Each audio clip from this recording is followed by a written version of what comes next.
Is happiness a fleeting emotion, a constant state of being, or something deeper? I want to know what the philosophical and psychological depths of happiness are, and explore everything from ancient Greek philosophy to modern-day science, from the pursuit of pleasure to the importance of meaning and purpose. What does it mean to be happy? Let's dive in. It's viewers like you that keep this channel going and growing. So if you like today's video and you see yourself coming back, please consider subscribing and leaving us a like. Also, don't forget to hit the notification bell to stay up to date on new episodes. And if you want even more great content, check out For the Love of It podcast over at the FTL podcast channel. Link will be in the description. Stay tuned for our weekly live stream Q&As. Stop in to say hi, ask us questions, or just hang out. Also, we have merch. Check it out in the link below. All right, let's get back to the video. Only 47% of US adults have a high satisfaction with their lives. In fact, according to the World Happiness Report, the United States fell from being ranked 16 to being ranked 23 on the country rankings by Life Evaluations. But are statistics and data the best way to determine happiness, let alone define it? One article suggests that the method used by Gallup to poll happiness was flawed and skewed to begin with. When asked to measure their happiness like the steps of a ladder, people often unintentionally measured their status rather than their intrinsic happiness. Social status and wealth aren't true indicators of happiness, given that people in some higher GDP European countries like Portugal and Italy report lower life satisfaction than people in lower GDP Latin American countries. So what does it mean to be happy?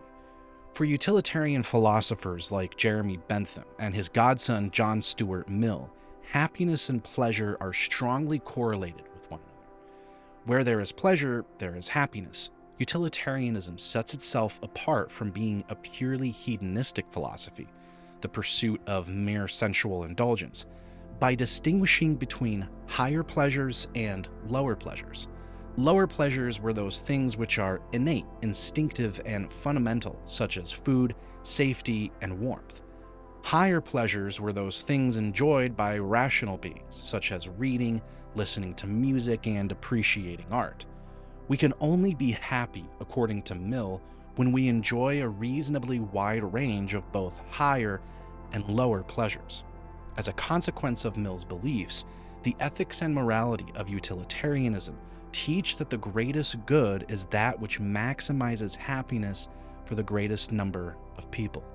In practice, Bentham and Mill's teachings have a lot of benefits, yet they're not without their criticisms.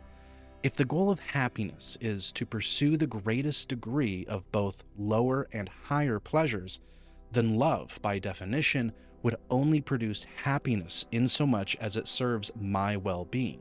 Acts of self-sacrifice would only be worth doing if they benefited myself in some way. Yet I've never met a single couple who, after being happily married for many years, regretted the sacrificial love they had for their spouse. In fact, if statistics show anything, it's that marriages built on the individual pursuit of pleasure, whether they be higher or lower, are much more likely to end in divorce. While it may be argued that self-sacrifice is a higher good because it ultimately means that a marriage would be successful, there is no objective reason beyond personal preference for pursuing self-sacrifice. If I believed my selfishness in marriage would benefit more people than my self-sacrifice, there's no moral reason why that shouldn't be the case. Even without its criticisms, utilitarianism doesn't quite answer our question about happiness to begin with. What does it mean to be happy? In his work, Nicomachean Ethics, written for his son Nicomachus, Aristotle remarks that one swallow does not make a summer, neither does one day.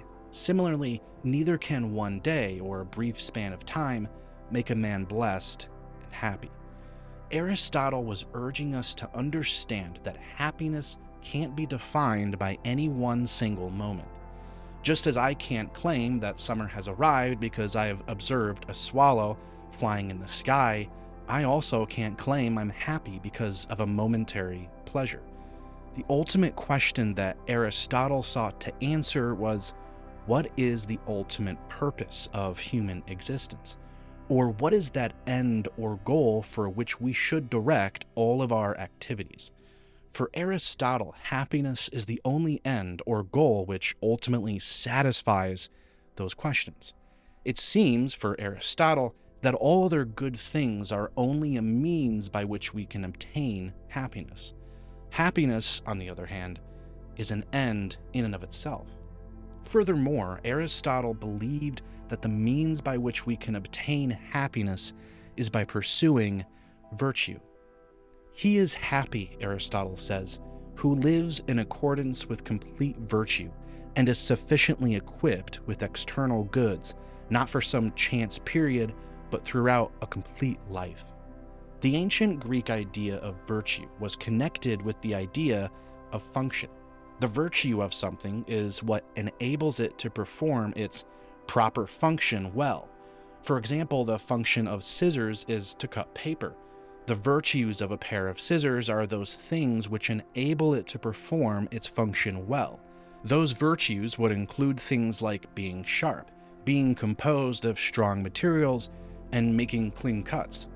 So a human virtue is that which enables a human being to excellently perform the function of being human. More specifically, to live virtuously is to live well the life you have. Aristotle believed that happiness was the telos, or the end goal of life.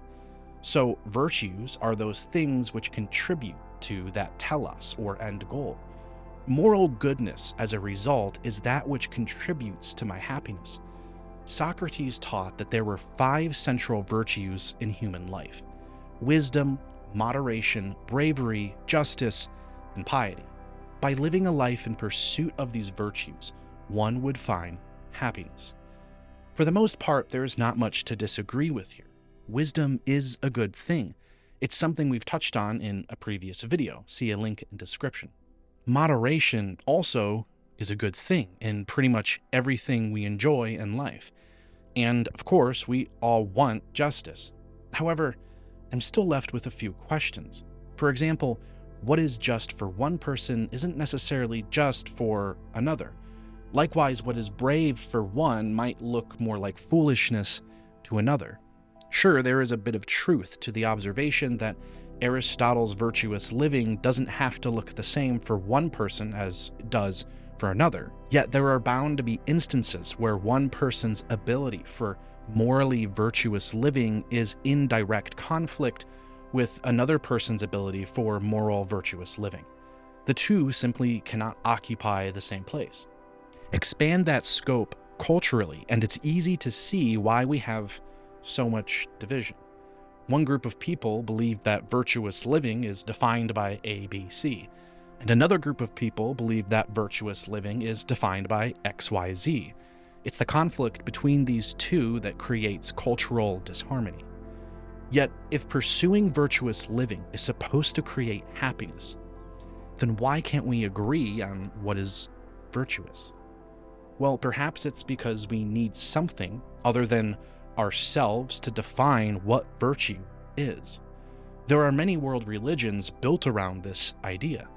Some might believe that the universe itself is guided by natural principles, which are shared between all living things. These principles are virtues. Some seek historical or cultural traditions for guidance to know what is virtuous. Some believe that life is predetermined by a civilization that created our own. We are merely programs following the virtue of our instructions. For some, like myself, God defines what is virtuous and what is good. As a Christian, I believe that the Bible details what it means to live a virtuous life in many ways. The psalmist writes in Psalm 37, to take delight in the Lord, and he will give you the desires of your heart. The writer of Proverbs reminds us of the importance of wisdom in Proverbs 3. Blessed is the one who finds wisdom, and the one who gets understanding, for the gain from her is better than gain from silver, and her profit better than gold. She is more precious than jewels, and nothing you desire can compare with her. Regardless of what your standard might be, it's important for prosperous and virtuous living that a standard other than our own defines those virtues which will ultimately lead to our own happiness. So we might somewhat have a handle on what it means to be happy. Being happy means living a virtuous life, since it's only through virtuous living that we can find true happiness. And the way we know what is virtuous and what isn't is through a standard that was set and came before us. It's something beyond and outside of ourselves that is the prescription for how we should live our lives. And yet, even if quantifying happiness isn't really possible, it's still hard to miss just how unhappy the world is. How do we then have happiness at a global scale? I wish I had the answer. I really do.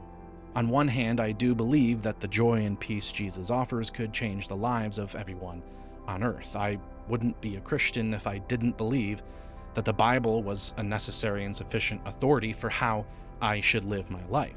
But that's not the world that we live in. We live in a world that is populated not just by dozens of religions and teachings, but by thousands of them. 10,000 to be exact, according to Population Education. That is 10,000 different ways to see the world, 10,000 different ideas on what is virtuous living, 10,000 perspectives on what it means to be happy. Maybe for this reason, there will never be global happiness. Maybe Thomas Hobbes was right that it is the natural state of man to be in conflict with one another. But in our case, it's one worldview in conflict with another. It's a tough reality to process. But what if processing it is the step forward that we need? What if a step towards peace and happiness means recognizing that there are millions of people who see the world differently than you do, and that in some ways you might be wrong or I might be wrong about some of the things we believe?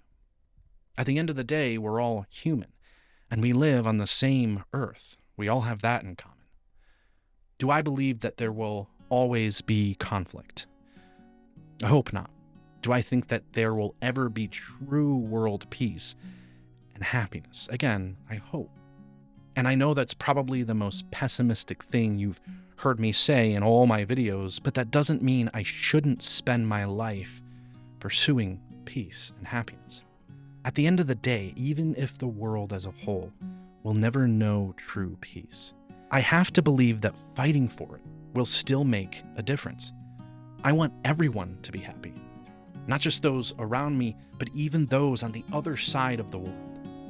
If I can be just a small part of creating happiness in someone's life, then that, for me, is a virtue worth pursuing.